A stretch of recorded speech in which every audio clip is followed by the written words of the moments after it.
This stupid thing.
This part.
This really needs to be.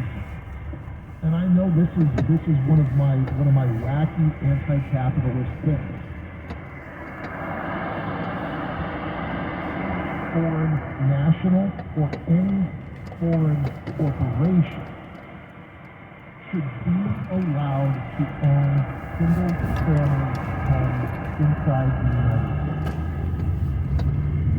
Actually, I can go with this one.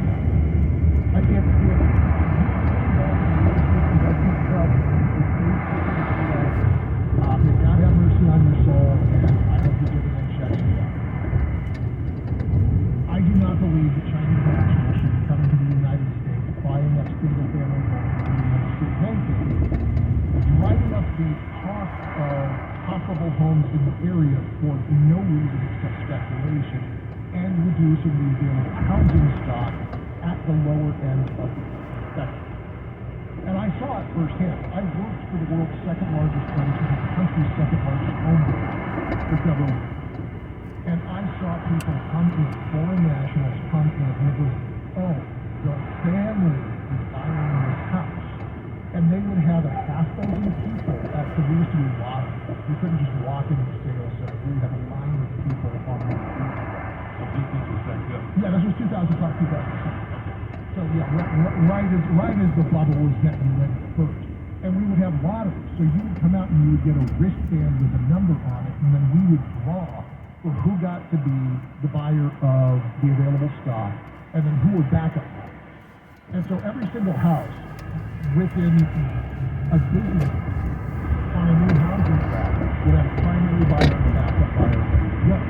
The problem was there was a significant percentage of buyers who would purchase the house, do zero equity, which is fine. Not everybody needs to go get safety deposits.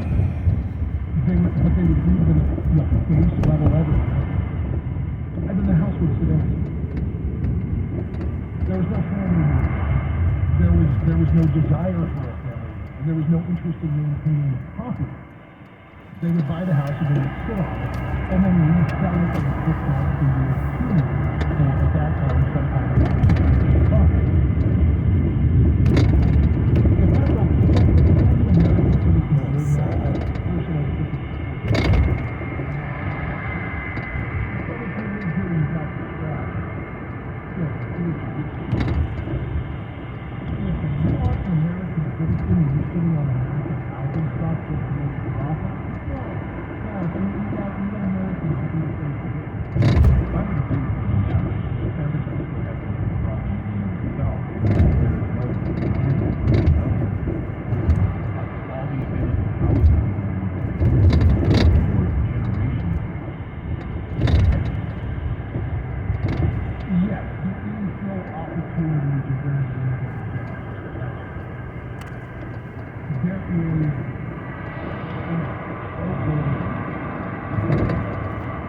first of all, there's always the empty commercial space.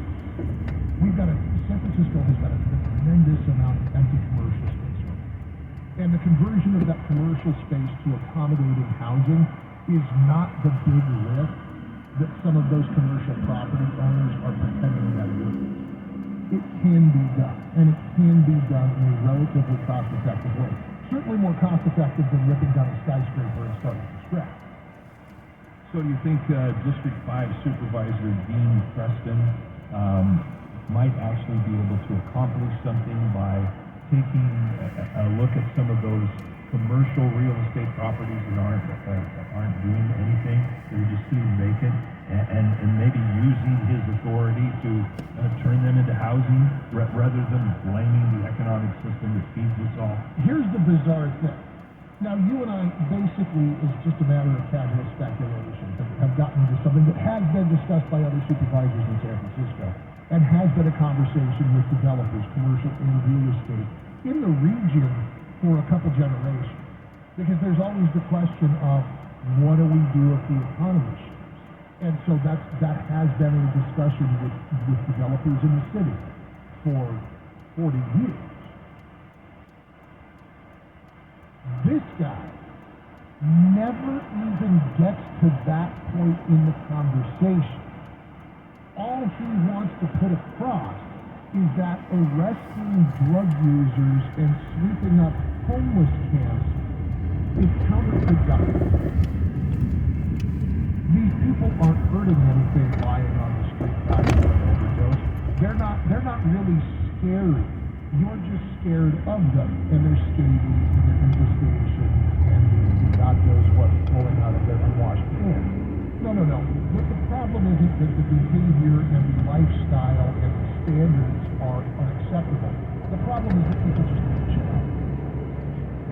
Yeah, good luck. That's Philip. I'm eating drunk after the drive from KMJ. Right now in the Shaver Lake area on State Route 168 and Lower Dogwood, there is an injury accident and some roadblocks because of that. Also, emergency personnel are on the scene in Los Banos on LaVue Road at Cotton Gin Road. There's an injury accident there. Next update is at 3:33. regulated with KMJ Traffic. This report is sponsored by Macy's Backstage. What will you find at Macy's Backstage? How about the perfect holiday gift? Just $25 and under, like matching family PJs, fragrance sets, toys, and more. Find the latest trends, new arrivals, and great prices at a Macy's Backstage store near you. On December 15th and 16th, the Reawaken America Tour heads 30 miles south of Fresno, California, to beautiful Tulare, California, to the majestic International Agri Center. Because you know what they say, Christmas in Tulare is hilarious.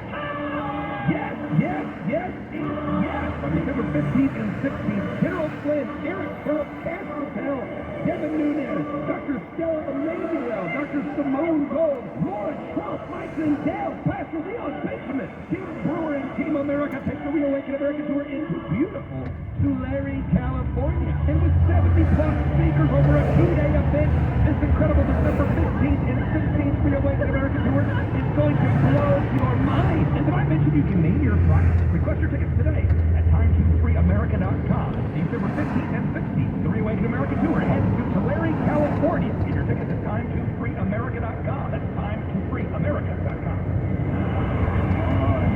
I'm not going to believe it. That dead gum steam cleaner's busted again. Again?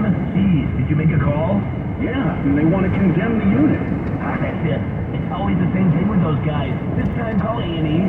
But we didn't buy it from A&E. Doesn't matter. A&E can get it fixed no matter where you got it. I've heard all over town. They really specialize in service. Wow, that's good to know. I've heard a lot of good things about them over the years, too. Yeah, I think it's time. They'll get out here and get us back up and running right away. And if it really is time for a new unit, I hear they have a nice showroom with a great selection to choose from. A&E pressure washers on the 99 between North and Cedar, just south of the old Kuchenbecker tractor.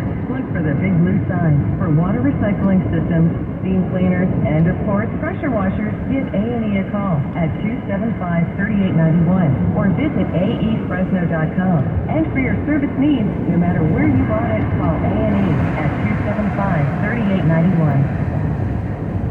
See, if I'm a small business owner and my CPA tells me I don't qualify for the $26,000 per qualifying employee ERC because my gross revenue didn't go down enough, is that true?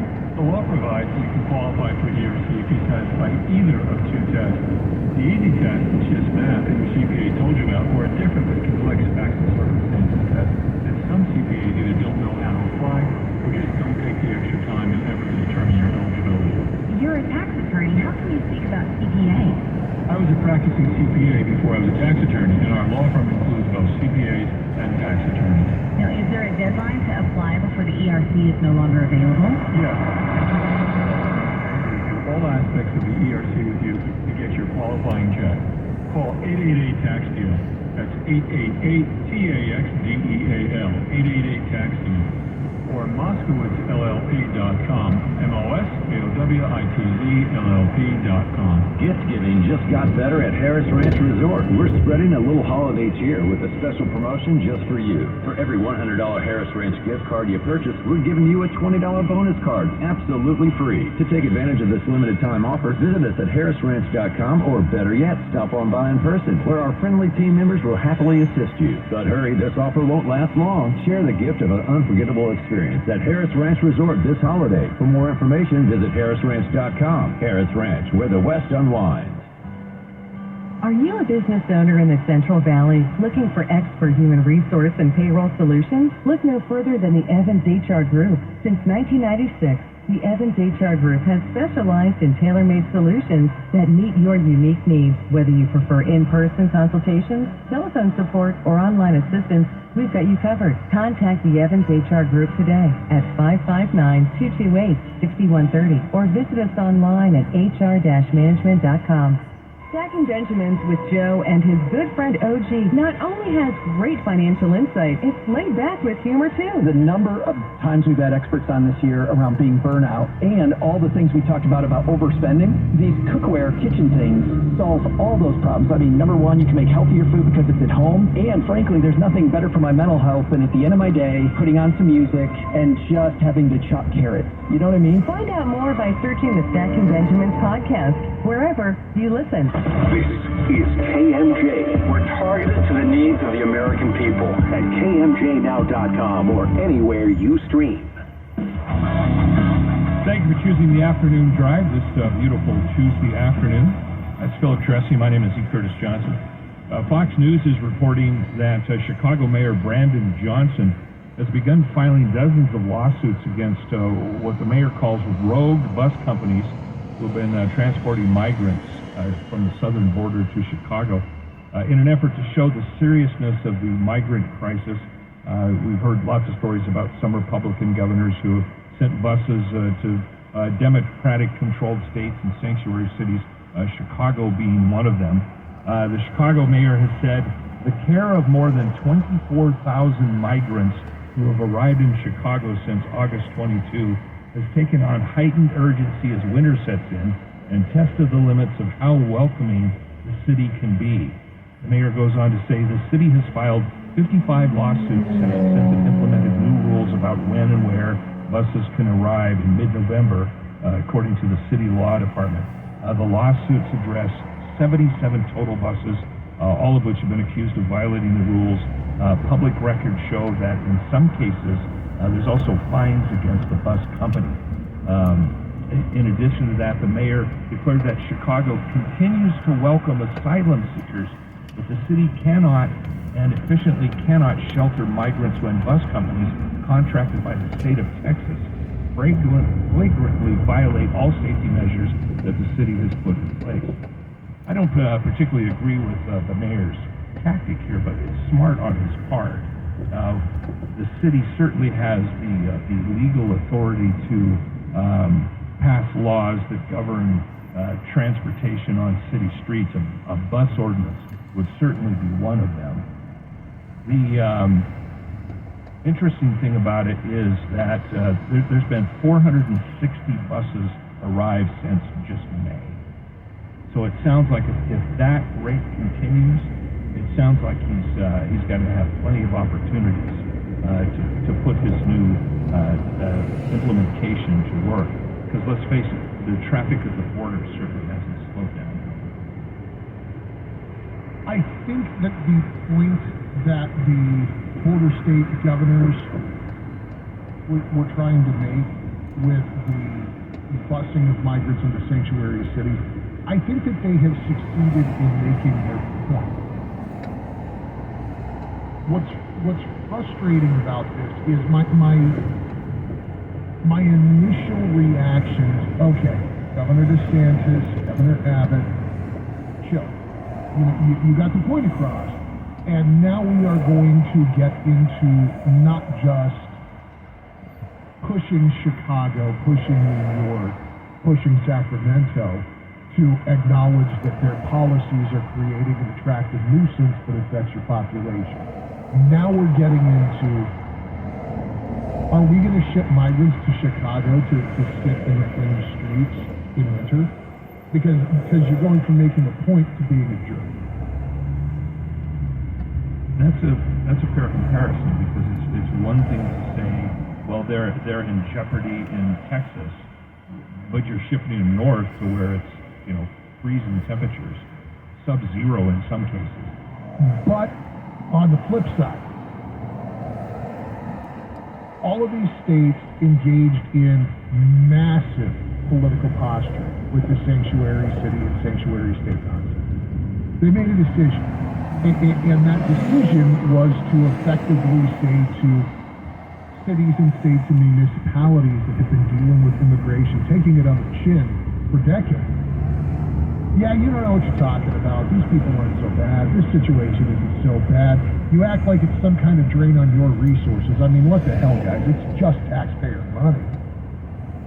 Yeah, good point. And that's obviously political. Another political side of this story is that one of the Chicago aldermen, Raymond Lopez, told Fox News, he says, I think what we're worried about is that the Democratic Party vocalizes all kinds of things and then does not deliver, actually does the opposite. Yeah. Well, okay, that's true from a certain perspective, but I think to your point, both parties are literally turning these people on. Is that fair to say? Yes and no. The alderman really hits on the head something that frustrates me a great deal about the left.